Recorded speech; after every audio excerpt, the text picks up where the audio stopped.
सुप्रभातम बच्चों। प्रजापति सूक्त हम पढ़ रहे हैं। प्रजापति सूक्त का ये मंत्र संख्या 6। देखिए, यम क्रंदसी अवसा तस्तभाने अभिक्षेताम मनसा रेजमाने यत्रा अधिसूर उदितो विभाति कस्मै देवाय हविषा विधेम। तस्तभाने अवसा रेजमाने क्रंदसी यम मनसा अभिक्षेताम यत्र अधिसूरः उदित विभाति कस्मै देवाय हविषा विधेम। तो ऐसे प्रजापति देव की हम हवि के द्वारा उपासना करते हैं। कैसे प्रजापति के लिए शब्दार्थ तस्त भाने धारित, जिसने धारण किया हुआ है, अवसा और रक्षण से, धारित और रक्षा के द्वारा, रेज माने प्रकाशमान, क्रंदसी, क्रंदसी आकाश और पृथ्वी के लिए एक शब्द आता है क्रंदसी, आकाश और पृथ्वी, यम जिस प्रजापति को मनसा अपने मन से अभिक्षेताम देखते हैं।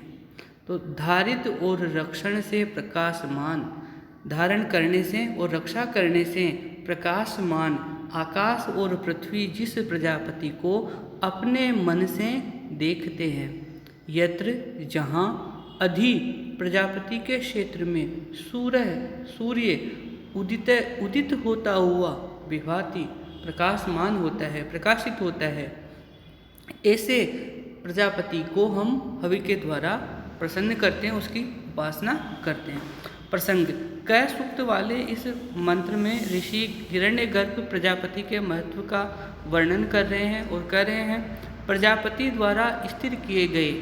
तस्त भाने का अर्थ है स्थिर किए गए, और अवसा रक्षा से, रेज माने चमकते हुए, क्रंदसी ध्वनि करने वाले पृथ्वीलोक और द्विलोक,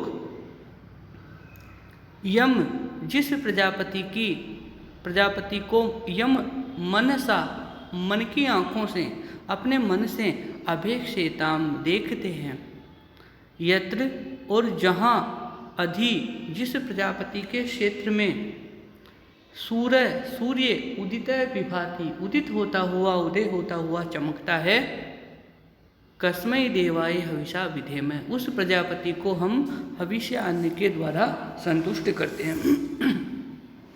यहाँ पर क्रंदसी का अर्थ आकाश और पृथ्वी है, इसे रोदसी भी कहते हैं। ये इंद्र सूक्त में इसके लिए रोदसी शब्द भी आया है। यह शब्द सदा द्विवचन का विशेषण है, द्विवचन की क्रिया लेता है। इसी कारण इस मंत्र में आए सभी शब्द तस्त भाने, रेज माने, अभिषेताम भी द्विवचन में प्रयुक्त हुए हैं, क्योंकि कर्ता द्विवचन का है तो क्रिया भी द्विवचन की प्रयुक्त हुई है।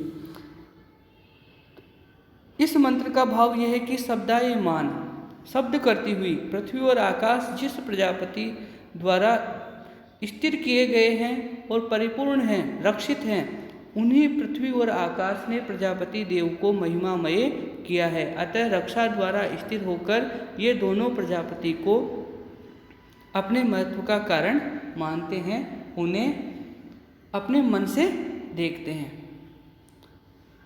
एक बार और यहाँ से अन्वय अर्थ कर लीजिए। तस्त भाने अवसा रेज माने क्रंदसी यम मनसा अभिक्षेताम।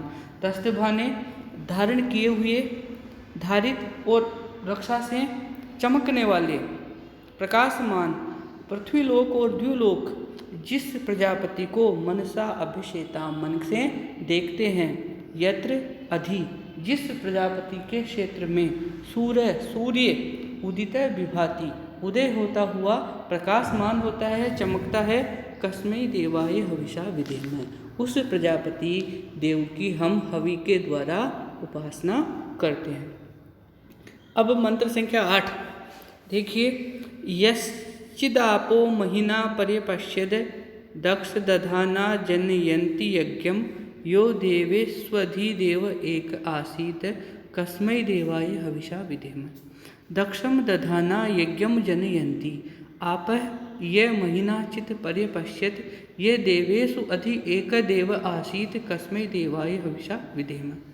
दक्षम दक्ष प्रजापति को, दधाना धारण करते हुए, यज्ञ को, जनयंती उत्पन्न करते हुए, यानी कि दक्ष प्रजापति को धारण करते हुए और यज्ञ को उत्पन्न करते हुए, आपह जलों को यह जिस प्रजापति ने महीना महत्व से चित्त ही परे पश्यत देखा। यह जो देवेशु देवताओं के मध्य अधि यानी सर्वोच्च एक अद्वितीय देव है, जो सभी देवताओं के मध्य सर्वोच्च एकमात्र देव है, देवता आसीत था। कस्मै देवाय हविषा विधेम, ऐसे प्रजापति की हम हवि के द्वारा उपासना करते हैं। तो यह जो प्रजापति सूक्त का मंत्र है, इसके ऋषि हिरण्यगर्भ छंद त्रिष्टुप है। यहाँ पर प्रजापति के महत्व को प्रतिपादित किया जा रहा है।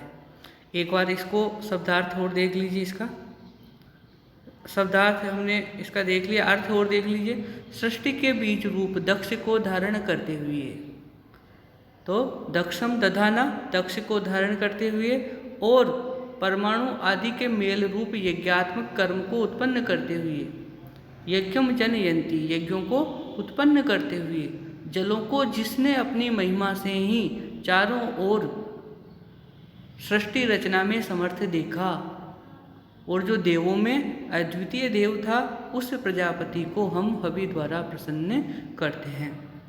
एक बार इसका अन्वय और देखिए। दक्षम दधाना, दक्ष को प्रजापति दक्ष को धारण करते हुए, यज्ञम जनयंती यज्ञ को उत्पन्न करते हुए, आपा है जलों को यह जिसने महीना महत्व से चित्त चारों ओर पर्यपश्यत सृष्टि का निर्माण करते हुए देखा। प्रजापति को धारण करते हुए, यज्ञ को उत्पन्न करते हुए, जलों को जिस प्रजापति ने महीना महत्व से पर्यपश्यत चारों ओर सृष्टि का निर्माण करते हुए देखा। यह देवेशु अधि एक देव आसीत, जो देवताओं के मध्य सर्वोच्च एकमात्र देवता है, ऐसे प्रजापति देव के लिए हम हवि से उपासना करते हैं। अब इसमें टिप्पणी संख्या 1, सृष्टि की उत्पत्ति की प्रक्रिया में यज्ञ का महत्वपूर्ण स्थान है। इस ब्रह्मांड में यज्ञ का यह चक्र सतत गति से चल रहा है। सूर्य मंडल में प्रति क्षण अरबों टन हीलियम गैस स्वाहा हो रही है और वह हमें प्रकाश दे रहा है। तो इस ब्रह्मांड में भी निरंतर आहुतियाँ दी जा रही है, समुद्र में भी यही क्रिया दोहराई जा रही है। ये पूरा विश्व ही एक यज्ञात्मक कर्म से ओतप्रोत है। मंत्र संख्या 9, मानो हिंसित जनिता ये पृथिव्या यो वा दिवम सत्य धर्मा जजान यश्चापश्चंद्रा बृहति जजान कस्मै देवाय हविषा विधेम। यह पृथिव्या जनिता वा सत्य धर्मा यह दिवम जजान, यह बृहति चंद्राः अपह जजान न माँ हिंसित कस्मै देवाय हविषा विधेम। यहाँ पर देखिए प्रजापति ने किन किन को उत्पन्न किया है, किन को बनाया है, उसका वर्णन किया जा रहा है। कह रहे हैं यह यानी जो प्रजापति पृथिव्या भूमि का जनिता रचयिता है, निर्माता है, जो प्रजापति पृथ्वी का निर्माता है। सत्य धर्म का पालन करने वाला, ये प्रजापति के लिए विशेषण का प्रयोग हुआ है। सत्य धर्म का पालन करने वाला, यह जिस सत्य धर्मा ने दिवम जजाने, दिवम स्वर्ग को, जजाने उत्पन्न किया है, यह जिस प्रजापति ने बृहति चंद्रा अपह, बृहति चंद्राह का बृहति अर्थात महान, चंद्रा यानी आह्लादक, आह्लादक यानी आनंददायक, महान आनंद को देने वाली, अपह जल राशि को जजान है उत्पन्न किया है, न माँ हिंसित, न हमको माँ नहीं हिंसित दुख दे, वे हमें दुख नहीं दे। कस्मै देवाय, ऐसे प्रजापति देव के लिए हम हवि से प्रार्थना करते हैं, हवि से उनकी उपासना करते हैं। प्रसंग, उपयुक्त मंत्र ऋग्वेद के हिरण्यगर्भ ऋषि प्रणीत प्रजापति सूक्त से लिया गया है और त्रिष्टुप छंद वाले इस मंत्र में ये प्रार्थना की गई है कि प्रजापति देव उसके भक्तों की रक्षा करें, उन्हें हानि न पहुँचाएं। न माँ हिंसीत, इसका तात्पर्य यही है कि वे हमें दुखी न करें, हमें हानि न पहुँचाए। तो जो पृथ्वी का रचयिता है, ये पृथिव्याः जनिता, जो पृथ्वी का रचयिता है, और सत्य धर्मा, अटल नियमों को मानने वाले प्रजापति ने दिवम जजान, द्विलोक को बनाया है। अटल नियमों वाले जिसने स्वर्गलोक को बनाया है, जिसने बृहति चंद्रा अपय जजान, जिसने आनंददायक जलों को उत्पन्न किया है। न माँ हिंसित, वह प्रजापति देव हमें बाधा न पहुँचाएं, हमें हानि न पहुँचाएं। उस प्रजापति को हम हविष्य अन्न प्रस्तुत करते हैं। कस्मै देवाय हविषा विधेम। यहाँ पर ये प्रार्थना की गई है कि प्रजापति देव जो पृथ्वी के निर्माता है, आकाश स्वर्ग को बनाने वाले हैं, द्युलोक के रचयिता हैं, जिन्होंने इस अपार महान आनंददायक जलराशि को बनाया है, ऐसे प्रजापति देव हम भक्तों की रक्षा करें, हमें हानि न पहुँचाएं। ऐसे ही इस मंत्र में प्रार्थना की गई है। अब जो मंत्र संख्या 10 है वो देखिए।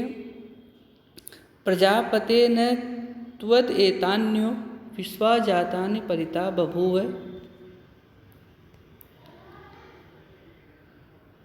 यत् कामास्ते जुहुम स्तन्नो अस्तु वयम श्याम पतयो रयिणाम।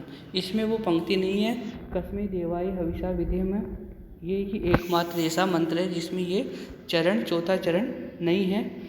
अन्वय देखिए। प्रजापते त्वत् अन्ये ता एतानि विश्वा जातानि न परिबभूव, यत् कामाः ते जुहुम तत् न अस्तु वयम रयिणाम पतये श्याम।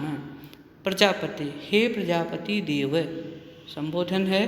त्वम, तुमसे, अन्य, दूसरा, तुम्हारे अलावा कोई दूसरा, ता, आप द्वारा निर्मित, एतानि, इन वर्तमान, विश्वा, संपूर्ण, जातानि, पदार्थों को नहीं परिबभूव, व्याप्त कर सकता है, कि आपके अतिरिक्त कोई दूसरा इन संपूर्ण पदार्थों को व्याप्त नहीं कर सकता है। यत् कामाः ते जुहुम, जिस कामना की आशा में, जिस फल की आशा में, जिस काम के लिए, ते जुहुम, तुम्हें हम पूज रहे हैं, तुम्हें हम तुम्हारा हवन कर रहे हैं, तत् न अस्तु, वह हमारे लिए होवे, वह हमारी कामना पूर्ण हो। वयम रयिणाम पतये श्याम, हम अपार धन संपत्तियों के स्वामी हो जाएं। ऐसी इस मंत्र में कामना की गई है। प्रसंग देखिए। यह मंत्र प्रजापति सूक्त का अंतिम मंत्र है। इसमें हिरण्यगर्भ ऋषि प्रजापति देव से समृद्ध होने की प्रार्थना कर रहे हैं और कह रहे हैं कि वयम रयिणाम पतये श्याम, हम अपार धन राशियों के स्वामी हो जावें और उसका कृपा पात्र बनना चाहते हैं। अर्थ देखिए। हे प्रजापति देव, आपके अतिरिक्त, त्वत् अन्य है, आपके अतिरिक्त, ता एतानि विश्वा जातानि न परिबभूव, इन वर्तमान सभी उत्पन्न वस्तुओं को व्याप्त नहीं कर सकता। आपके अतिरिक्त कोई दूसरा इन सभी वस्तुओं को व्याप्त नहीं कर सकता। तो प्रजापते त्वत् अन्ये ता एतानि विश्वा जातानि न परिबभूव, यत् कामा, हम जिस कामना से, ते जुहुम, तुम्हारी तुम्हें हवि प्रदान कर रहे हैं, तुम्हारा जो हवन कर रहे हैं, तत् न अस्तु, वह कामना हमारी पूरी हो, वह इच्छा हमारी पूरी हो। वयम रयिणाम पतये श्याम, हम संपत्तियों के स्वामी बन जाएं। इस प्रकार से इस मंत्र में सकाम प्रार्थना की गई है। यहाँ प्रजापति को सर्वसमर्थ बताते हुए कहा जा रहा है कि इन सभी उत्पन्न पदार्थों को आपके सिवा कोई अन्य अपने वश में नहीं कर सकता है। इस तरह से यहाँ पर